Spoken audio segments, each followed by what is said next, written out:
Content warning. This story contains references to childhood abuse and family separation. Viewer discretion advised. If you or someone you know needs help, please check the description for resources and support. There is a hole in me that the years never quite filled. It is not loud. It does not always ache. It lives like a shadow under my ribs.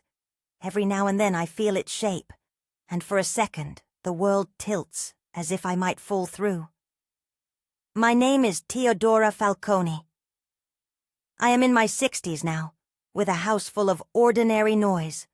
My husband Matteo making coffee in the morning, the children's laughter, and the slow, steady creak of a life built from small choices. But that hollow follows me like the scent from a garden after rain. It tells me where I began and what was torn away.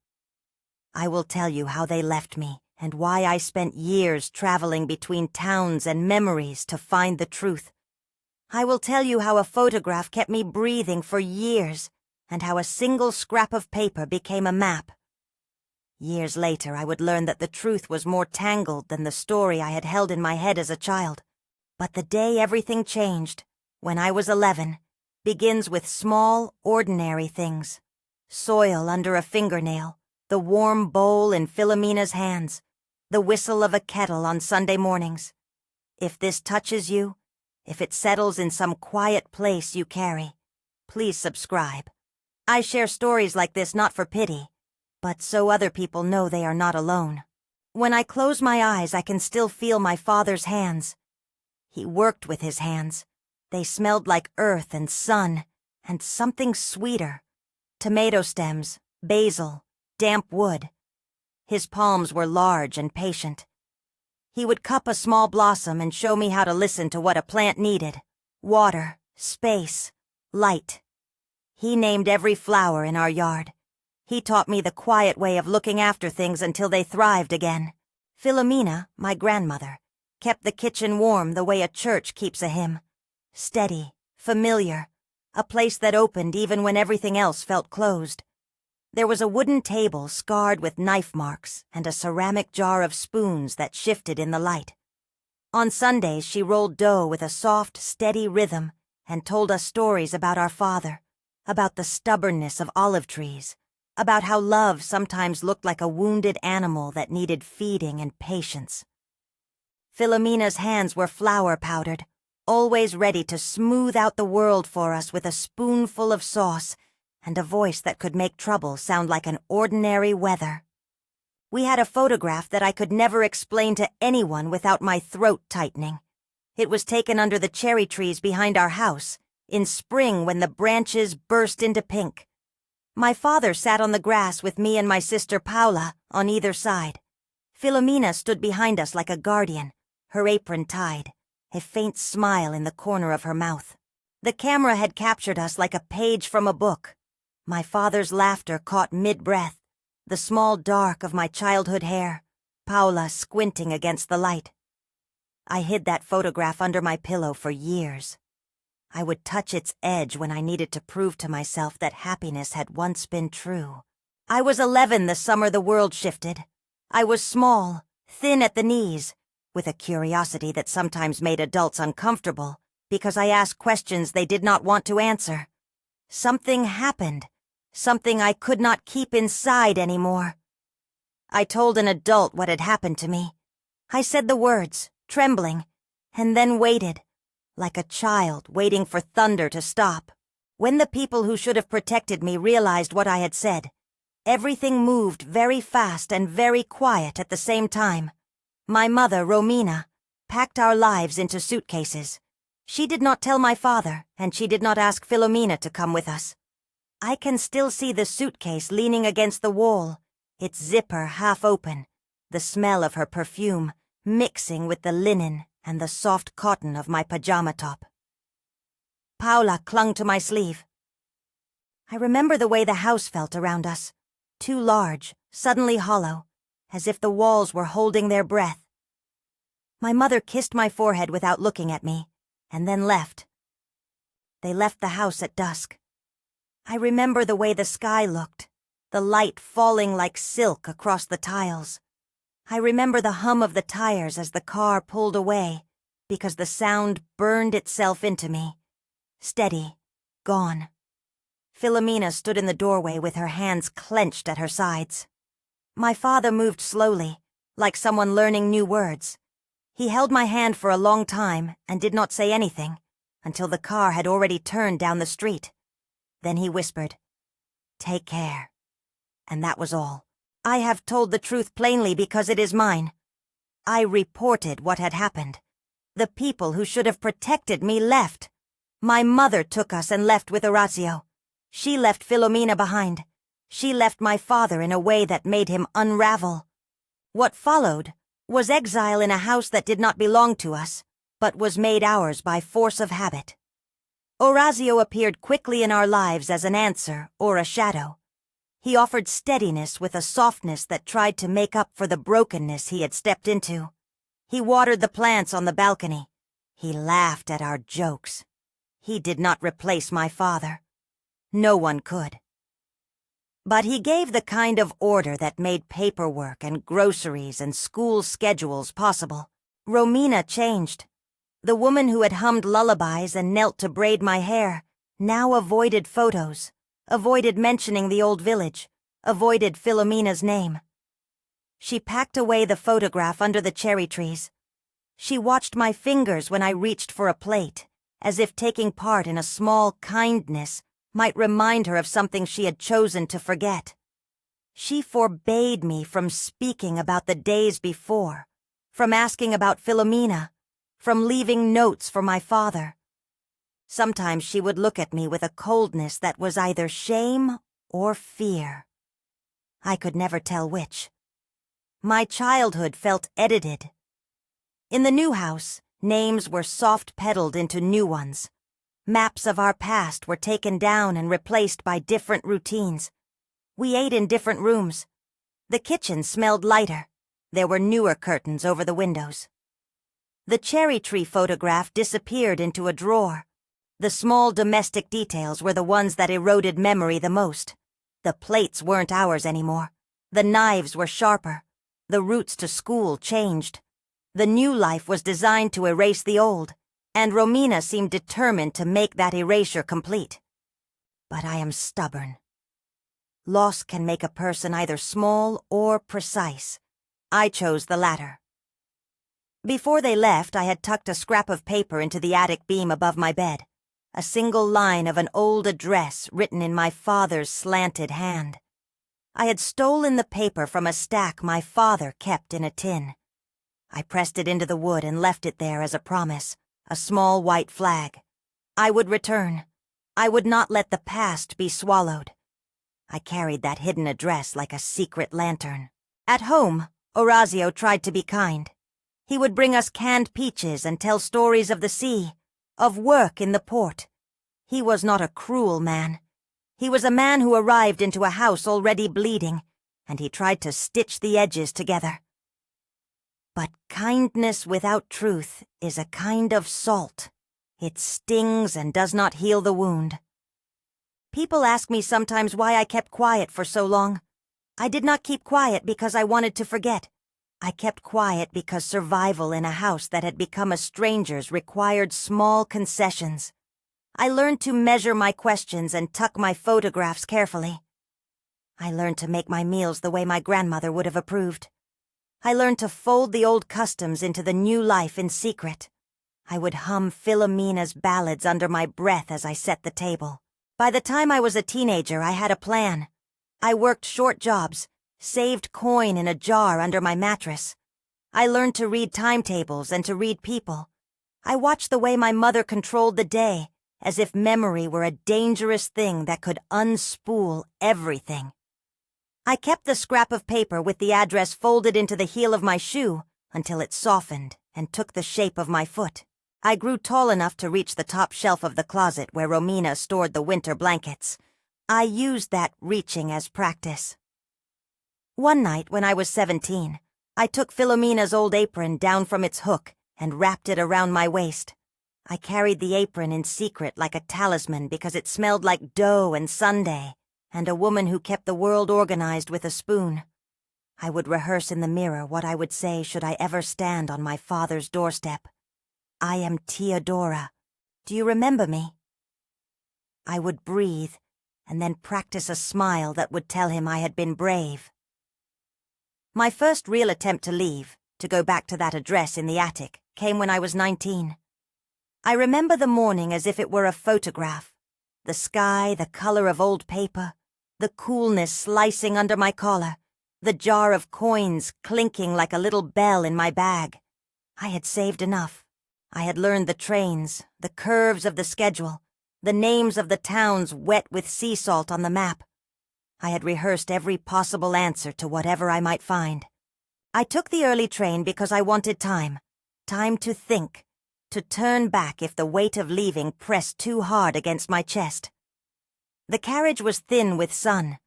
I sat with the coin jar at my feet as the landscape moved like a slow film strip. Fields flattened by wind, cypresses standing like sentries, the occasional red tile roof glinting through olive trees. I kept my fingers on the scrap of paper, as if it might fly up and away on a gust of wind. I had even tucked a small photograph into my pocket, the one I had managed to rescue before my mother could clear everything out. Only a corner, enough to prove that I existed inside that memory. When I arrived, the house looked smaller than I remembered. Time had a way of shrinking the places where you had once been safe. The garden was wild. The cherry trees that used to bloom in a furious pink were ragged now, branches strung like nervous fingers. Pots lay cracked and leaning. There was a pair of gloves left on the stoop, flecked with soil. I pressed my palm to the wood of the door and felt its coldness. I knocked. The sound of my knuckles on the old oak seemed louder than it should have been. There was no answering shout, no running footstep, no familiar clatter. The door yielded with a sigh when it opened. The house was empty in the way that makes your ears ring. All the small sounds were missing. The table still had a ring where a cup had been set. The photograph of the cherry trees was not on the mantel. Dust rested in the grooves of the floor, like a settled story. I walked through rooms that remembered laughter. I put the palm of my hand against the plaster where my father used to lean. There was a faint smell of oil and of rain trapped in old wood.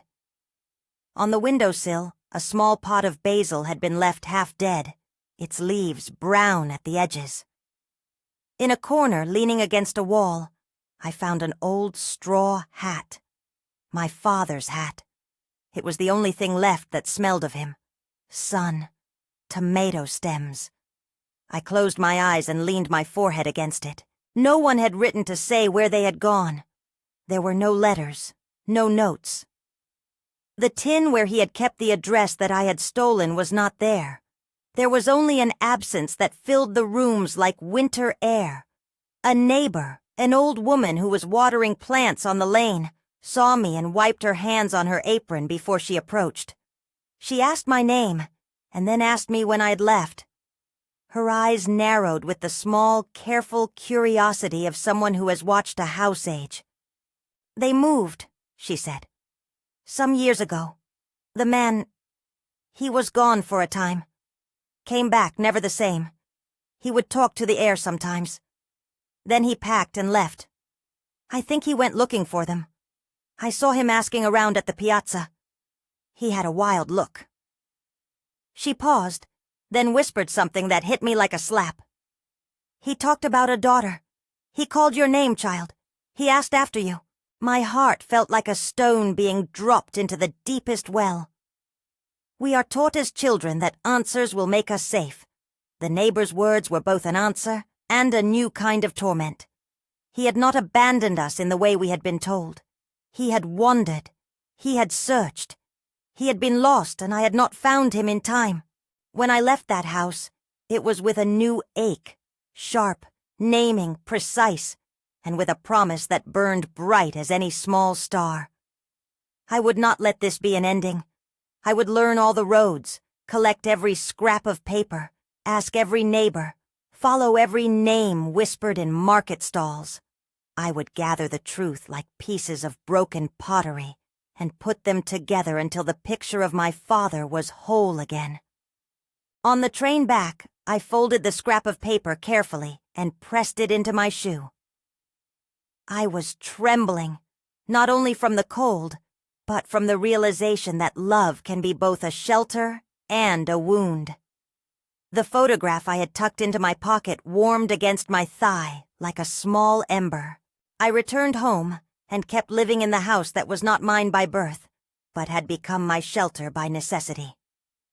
Romina asked where I had been. I could not tell her that I had smelled my father's hat and felt the hollow of his door. I said I had gone to the market. She nodded without surprise. Later, when the door closed and the house exhaled into night, I took out the photograph and the scrap of paper and memorized their edges like scripture. That night I dreamed of the cherry trees. The blossoms fell like soft rain, like the kind of mercy that both covers and uncovers. I woke with the taste of iron in my mouth and a determination that felt like a bright, hard coin in my palm. The search had begun. I had crossed the first threshold and felt both the smallness of what I had achieved and the vastness of what lay ahead. There would be more trains, more towns, more refusals, and there would be moments when my legs trembled and my hope felt threadbare. But I had a map now, a paper in the attic, a hat that smelled like tomatoes, a neighbor's whisper that my name had been called. These fragments would be my path. I did not know then that searching would become the shape of my life for years, a slow accumulation of clues, a habit of listening to strangers' voices for familiar rhythms, the discipline of saving pennies and reading notice boards at the train station for any scrap of news. I did not know the weight of the truth I would uncover, nor the ways it would demand that I forgive in order to live. I only knew that the hollow inside me was now lit with a single ember of purpose. I would find them, or die trying. When the days ran into each other, when my hands were blistered from small jobs and my mouth set on thrift and silence, I would sometimes sit with Philomena's old recipes and make 2 bowls of stew, one for the house we were in, and one for the house I carried with me in my chest. I kept telling myself that the years had not stolen everything. Love leaves traces. It leaves recipes. It leaves the shape of a laugh in a room. It leaves a hat on a hook. It leaves a name that can be called in a crowd. My father's name had called to him, even in his loneliness. There are nights I can see him clearly, not as the ragged man the neighbor described, but as the gardener who taught me the names of flowers and how to be gentle with what grows. I see him tilting his head and smiling when a sprout finally opens. I feel him in the warm loam as if he were not gone at all. That is the lie I allowed myself sometimes, because holding on to that image kept me moving. At home, Paola grew into a young woman shaped by other rules. She did not keep the photograph under her pillow in the way I did. She adapted quicker to the new house's vocabulary. She learned to call Orazio Padre, because the name built fewer problems in the grocery line and at school. Sometimes she would look at me with a patient kind of pity, as if my insistence on the past were a kind of illness. She loved me in the way siblings love, with fidelity and the occasional sharpness that comes from sharing a roof with someone who remembers the old house differently. My mother's avoidance sharpened over time. She would answer questions with rehearsed phrases about moving for opportunity, about needing a new start. And yet there were moments when she would stare into nothing and then turn to me with eyes that begged for forgiveness she could not name. I would see the shadow of something else in that stare, fear or relief or regret. At times rage rose in me like a hot tide. At times it was a cold, slow stone. I learned to hold both kinds of feeling without letting them be the only thing I had. The scrap of paper remained my constant companion. Late at night I would unfold it and read the letters until the ink blurred at the edges. The address was not just a place, It was a proof, a physical marker that someone else had been there, and that I could return. I folded it again and slid it back into the shoe until I needed it. It was a small, stubborn hope. But hope, even the smallest, keeps you awake long enough to find the next step. I tell you this not for drama, but to explain the rhythm of those years. Memory, loss, a secret map, and the slow honing of a resolve. Those early failures, the house empty, the neighbors' half-answers, felt like bruises, but they were also footprints. Each attempt taught me how to read a place for absence. Each silence explained what I still needed to learn. One night, after a long day of work and the quiet echo of the house settling, I opened a drawer where Romina kept her letters. I wanted to see if, in some careless moment, she had left a clue. I did not find anything that named my father. I found instead a yellowed postcard with a stamp from a town I did not know, and a folded receipt from a restaurant. Small things, but a rhythm of movement that would make me look further. I began to speak to people at markets, at the ports, at train stations. "Do you remember a man named Valerio?" I would ask. Sometimes they would shake their heads. Other times they would pause, trace with their fingers the half-memory of a name, and then offer me a small, broken story. "He passed through here," or, "I think he was in the hospital one winter." They were pieces of a map I had to assemble. A search is a strange apprenticeship in patience. You learn how to be invisible, and how to be visible at the right times. You learn which questions to ask, and which to leave folded. You learn that the world is both kind and indifferent. Kind because strangers will sometimes go out of their way to help. Indifferent because sometimes the most important things are simply not where you expect them to be. On an ordinary afternoon when the sun lay low and the kitchen smelled like onions and old oil, I sat with the photograph under my sleeve and imagined the faces I would meet on my next trip. I saw Philomena's face like a lighthouse and felt my father's small smile as if it were a coin in my palm. I was not naive. I knew that any resolution would require confronting the people who had left and the reasons they had chosen to leave. I was not certain how I would do it, but I was certain I would try. So I saved and I planned and I learned to carry silence as armor.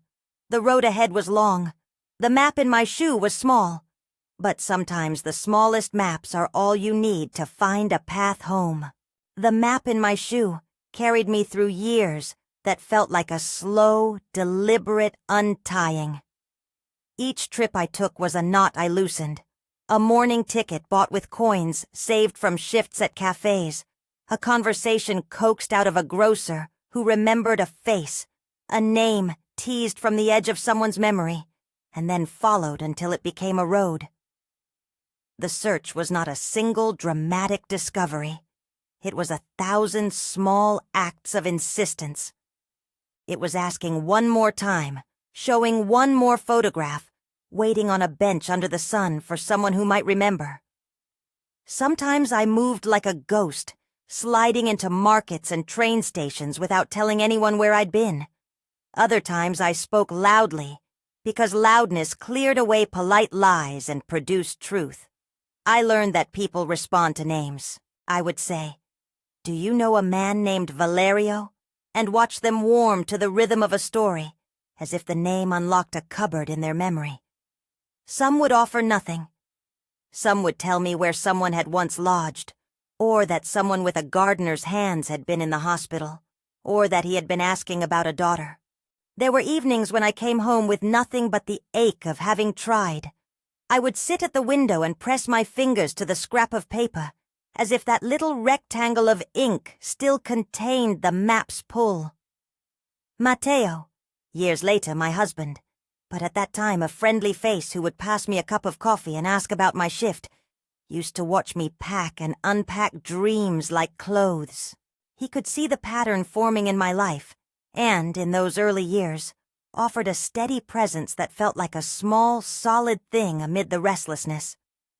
When I finally met Amalia, it was in a fish market near the port. a place where voices rose like gulls and the air tasted of salt and lemon. She was not a woman who looked for drama. She was a vendor with calloused palms who remembered people because unforgettable things had happened near her stall. I had asked too many questions that morning and had no expectations. She listened to my story, short, the way you must make things when you ask strangers for favors, and then she tapped the photograph against her palm, aligning the faces with her eyes.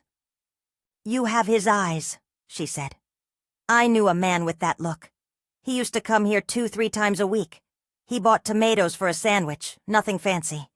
He would sit for a while and then go." She named a town I had only seen on the map in the attic. "Pescara," she said like a key. "You should look there.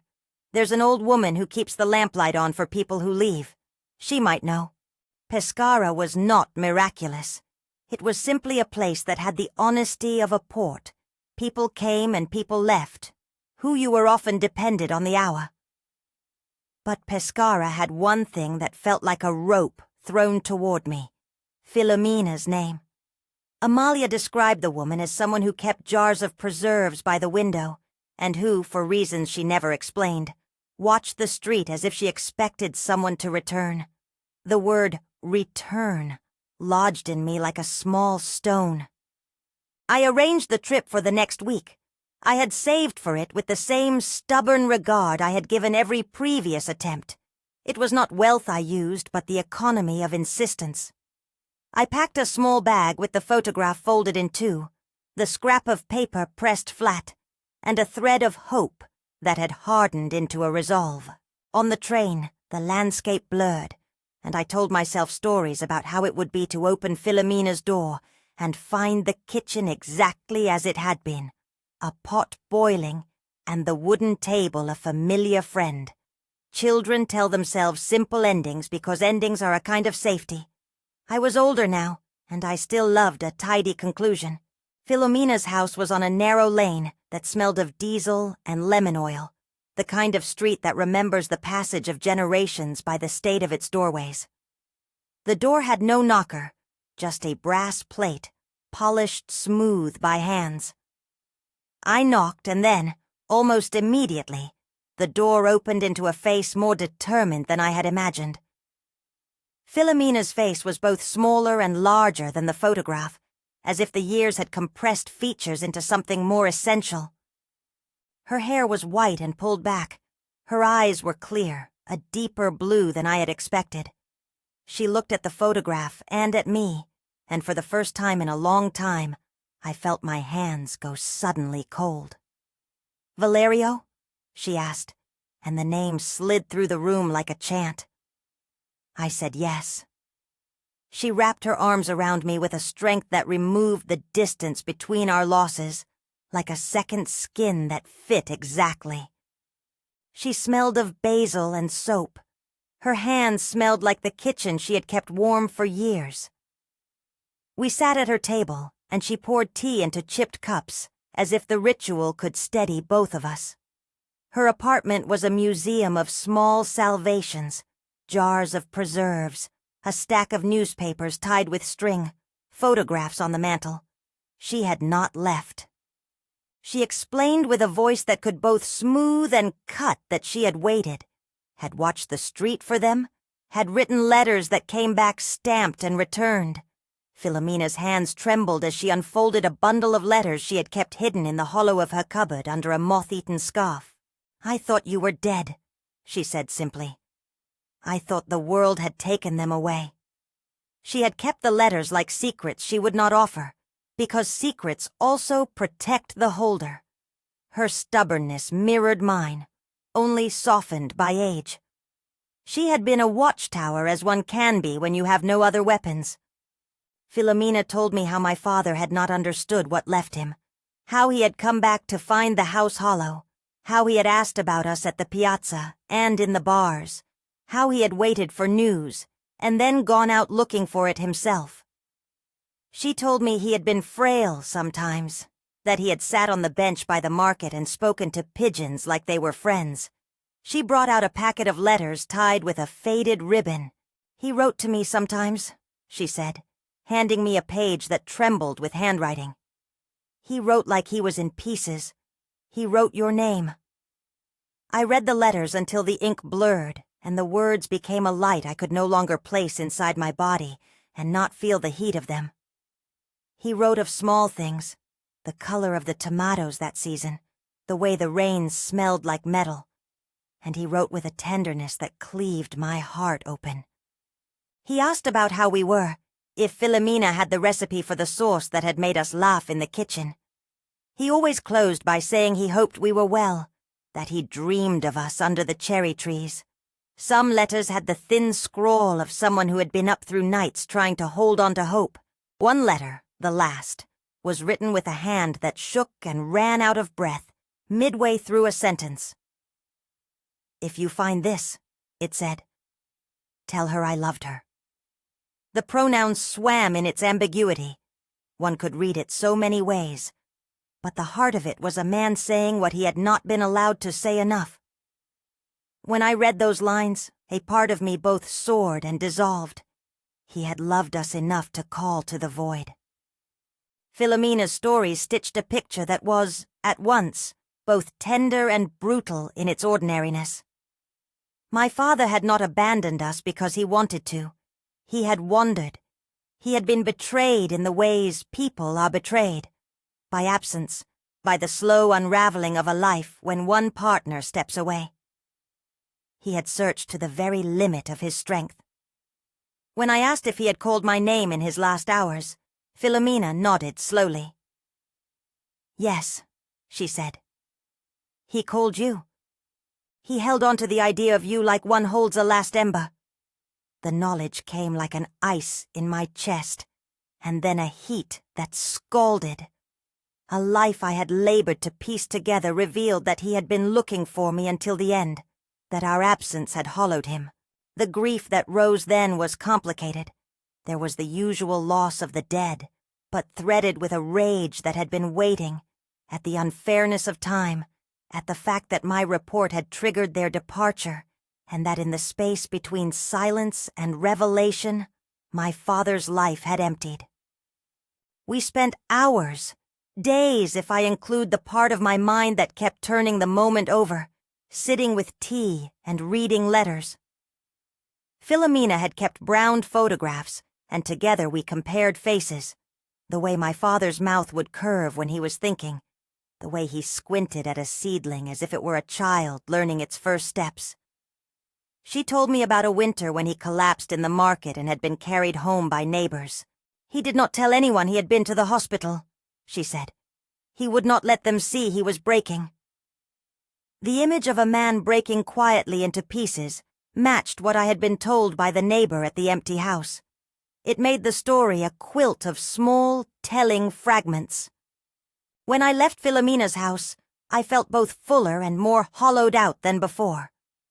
I carried with me the letters and an address, and, heavier still, the knowledge that my father had never stopped calling my name.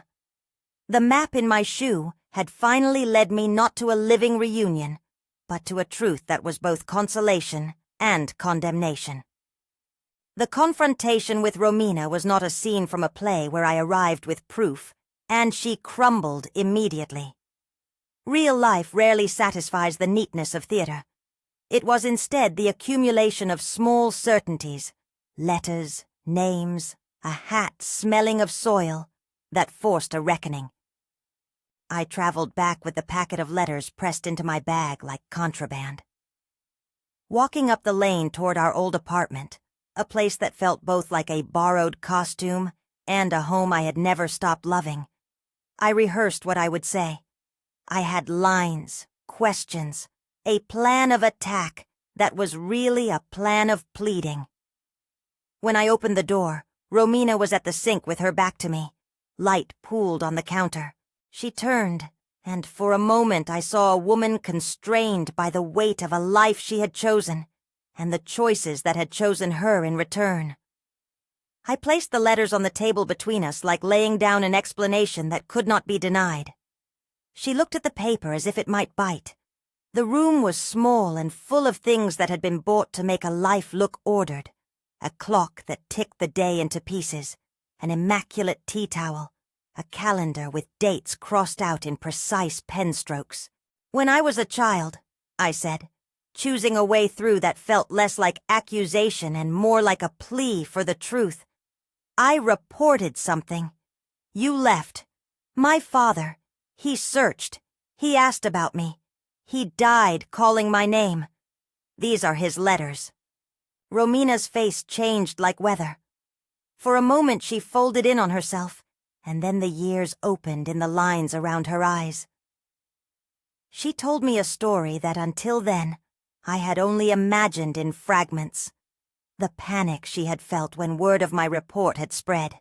The way she had feared being judged and believed she was saving us from that judgment by leaving. The way an opportunity for escape had pressed against her like a current, and she had followed it. She said the man she had been with, Orazio, had been both measure and mistake, a familiarity that offered calm in the chaos, but also a complicity in an erasure. "I was afraid," she said, and those two words were both a confession and a plea. "I thought if I moved us away quickly, we could start over. I thought I was protecting you. I thought I could protect myself. I did not think of what he would become without us. I did not understand his keeping, his need. There is a particular howl of grief when someone you loved explains their absence with fear and cowardice. You do not always want a neat villain. You want the person who left to be monstrous enough that the pain becomes righteous and contained. But Romina's confession was messy. It was human. Her words were edged with regret, with a recognition that her leaving had been both a preservation and a destruction. She admitted in the way someone might admit a foolish, impossible thing that she had loved another and had believed that a new life might be an answer. She spoke of Orazio not as a monster, but as a man who had stepped in and tried to make order of what he found.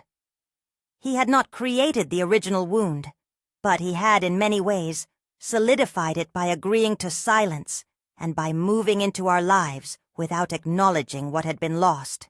He was, in the end, a partner in rebuilding, whose hands had the calluses of a worker and the uncertainty of a man who had inherited someone else's grief.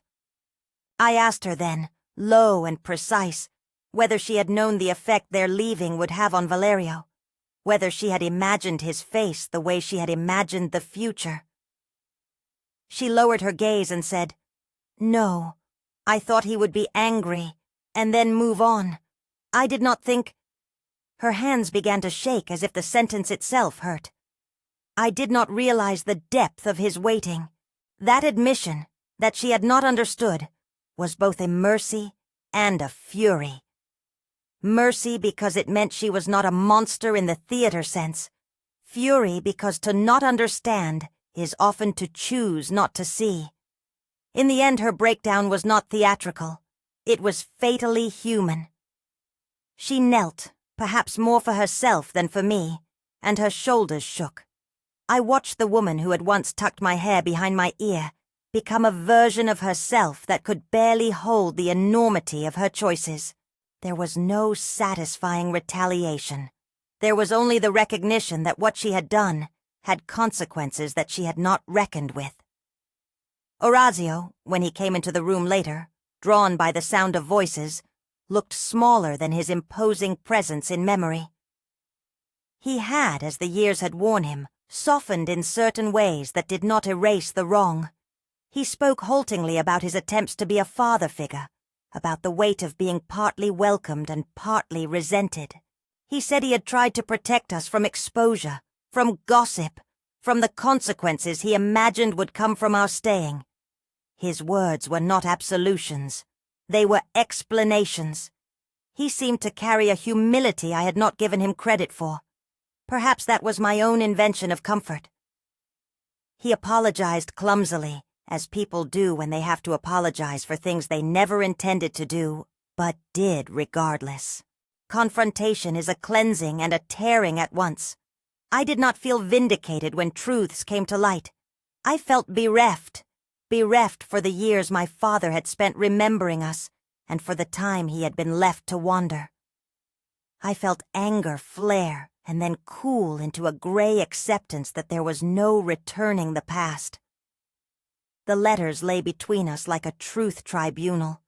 They did not change what had been. They only made clear the shape of the wound. In the weeks that followed, something altered between us. Not a return to closeness, not a reconciliation in the way of movies, but a shifting toward an honesty that had been absent. Romina tried to make amends in small ways. She would bring me a bread from a bakery she knew I preferred, or a jar of preserves she had not before thought to keep. She would say my father's name like practice, as if repeating it in a room might make it less sharp. I accepted some gestures and declined others.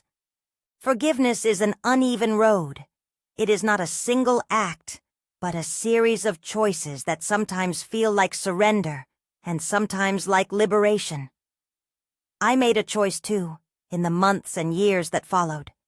Forgiveness for me was never about excusing what had been done. It was not a moral sleight of hand that erased consequence. It was instead a decision I made so my life could be mine and not perpetually owned by the hand that had caused pain. I forgave because I wanted to breathe without dragging a sack of rage. I forgave because my father's letters had taught me a kindness that was larger than vengeance. There were rituals I took on to anchor myself. I began to visit my father's grave. It was a small plot under a stretch of plane trees that dropped their leaves like quiet applause. The headstone was not grand. It was a slab that bore his name and the years. When I first stood over the grave, I felt the same hollow I had carried for decades, the hole under the ribs, and then a warmth that felt almost like his hand on my shoulder. I brought the photograph under the cherry trees and laid it there, like offering a proof of a life that had been worth loving. I spoke to him then, as I had spoken in my head for years, and felt some of the loudness quiet. The seasons marked my visits.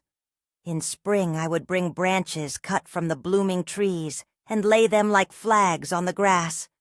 In summer I would clean the stone and sit until the heat made me drowsy and the world felt, briefly, ordinary. In autumn I would leave a jar of preserves I had made, like a tribute to Philomena's kitchen. The act of returning to his resting place gave me a structure to my grief. It did not make it smaller. It made it manageable in some days. Our life with Matteo grew around these rituals. He was patient in ways I had not expected. He became my partner in the slow work of raising a family that looked nothing like the one I had left behind. And because of that difference, also somehow more ours for the making.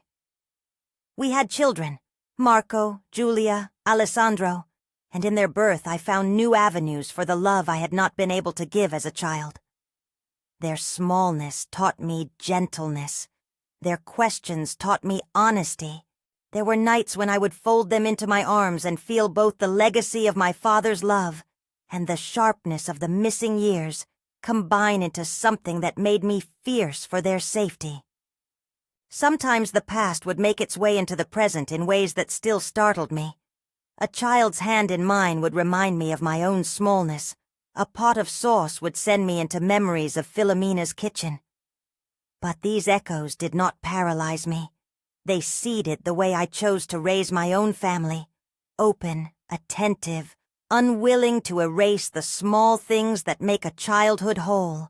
Years later, in a moment that felt like a closing and a beginning all at once, I stood under the same cherry trees with my own children, and then later with grandchildren at my side. The photograph that had sustained me for so long had been reproduced and hung in my living room like a talisman, and people would look at it and remark on the light or the way my father's smile held a secret. I would sometimes tell them the story, not for spectacle, but because the telling kept the memory warm. Forgiveness did not mean the end of all hurt. Sometimes resentment would flare, sudden as a gust. There were moments when my anger at Romina would return, sharp, hot, and inevitable. But I found that forgiveness had given me a place to stand, where anger did not own me completely. It allowed me to pick up the letters and read my father's handwriting without my hand trembling so violently that the paper tore. It allowed me to hold Philomena's apron and feel less like a child and more like a woman who had chosen a path through the wreckage. Philomena aged into a gentleness that rivaled the slow settling of dust. She would come to our house sometimes, and the children loved her as if she were their own grandmother. She would sit and tell them stories, and they would listen with the wide eyes that only children have for truth. When she died, her hands folded over a cloth, and the house felt emptier in a way that made me ache. I planted a small tree in her memory beside my father's grave, a small living thing that could be named for both of them. As for Romina, our relationship never returned to the simplicity of love that is unscarred. It became a careful truce at times, and a tender companionship at others. She would visit the grave with me now and then. The silence between us had room for both apology and practicality. I learned that a parent can make choices that wound and still be entitled to a kind of sorrow of their own. That recognition did not excuse the harm. It simply allowed me to move without being defined by it. People sometimes ask me if I regret confronting her, or if I wish I had kept the letters to myself. I do not regret it. The letters were a truth I needed to hold in my hands, like a bone of proof that love had persisted. Without them, I would have continued to carry a phantom anger rather than the complicated truth of what had occurred. Knowing, even when it is painful, taught me how to forgive on my own terms. I tell this story now not to create a neat moral, but to show the contours of a life that had been shaped by absence and then remade by choices. My decision to forgive was not to spare the one who had caused me pain. It was to spare myself a life that would continue to be defined by that pain. Forgiveness freed the small spaces inside me to be filled with other things. My children's laughter, Matteo's steady presence, Philomena's recipes that I would pass on, and the small rituals of tending a garden in my father's name. Sometimes when I work the soil in my little patch of garden, I imagine my father's hands in mine. I plant basil and tomatoes and think of the way he taught me to give plants room to breathe. Gardening is, in many ways, a practice of faith. You place a seed and you trust, sometimes vainly, sometimes rightly, that life will respond. I learned to treat my family the way my father treated the plants, with small, persistent acts of care. There is a day I visit every year, the day the cherries bloom. I go to the cemetery before the town wakes and stand beneath the trees with the photograph folded in my pocket. The air smells like sugar and possibility. I place a bouquet by my father's headstone, and sometimes when the wind is kind, it stirs the pages of the letters at my feet. I read a line aloud, the same line from years ago, and it becomes a kind of liturgy. Tell her I loved her, the last letter says. I say it into the cold air, and then fold my hands and let the words hang there like a benediction.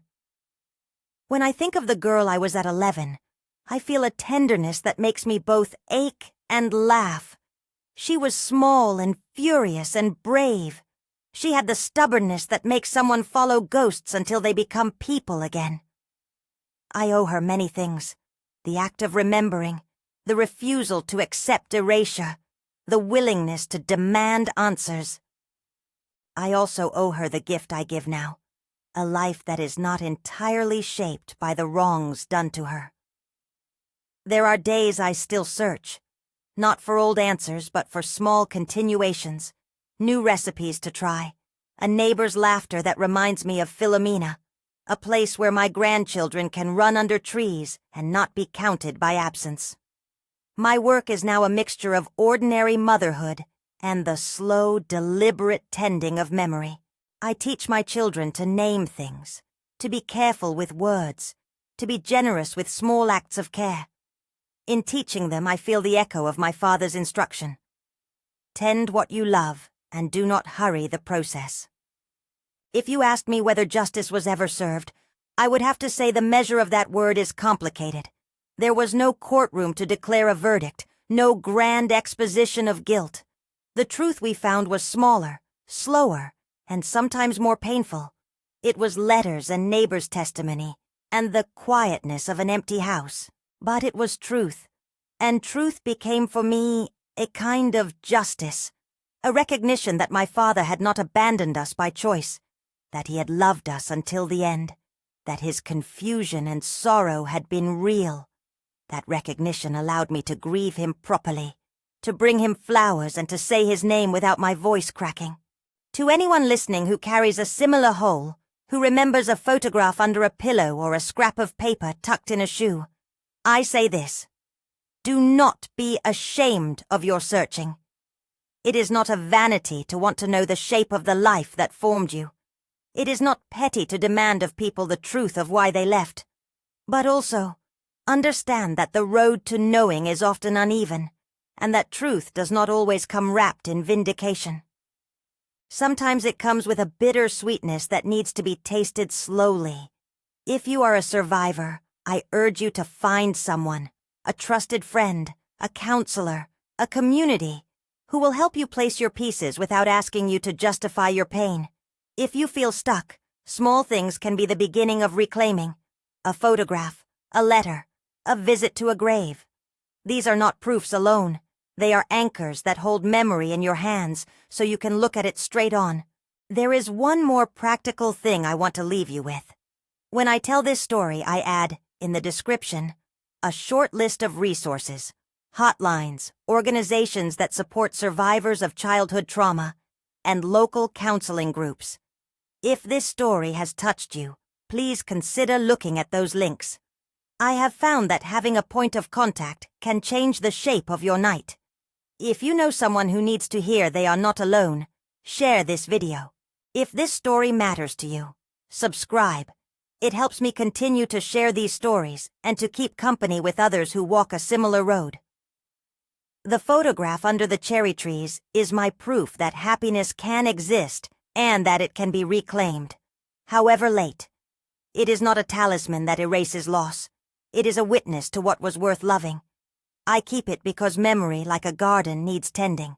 I keep the letters because they tell me the story of a man who loved his children enough to call their names until he could not call anymore. The hole under my rib still exists. Sometimes it will open like a wound when I least expect it. Sometimes it will be a quiet shadow for years. But the hollow has been filled in other ways. In grandchildren's hands. In mornings with Matteo. In the smell of basil in summer. In the steady ritual of visiting a grave and telling the story aloud. I end where I began, with a small image that has never lost its power. The cherry blossoms return each spring, full and extravagant, and for a few weeks the world is painted a color that makes everything seem possible. Under those trees, I stand with flowers in my hands, and remember my father's laugh, and Philomena's fingers dusted with flour, and the girl who hid a scrap of paper in an attic nearly half a life ago. I think of the strange, crooked path that led me back to truth, and of the choice I made to forgive so I could live. If you found this story meaningful, share it with someone who might need to hear they are not alone. If you, or someone you know, is dealing with childhood abuse or family separation, please look at the description for links to support services and hotlines. Thank you for listening to my story, for honoring the weight of memory, and for holding space for the quiet work of healing.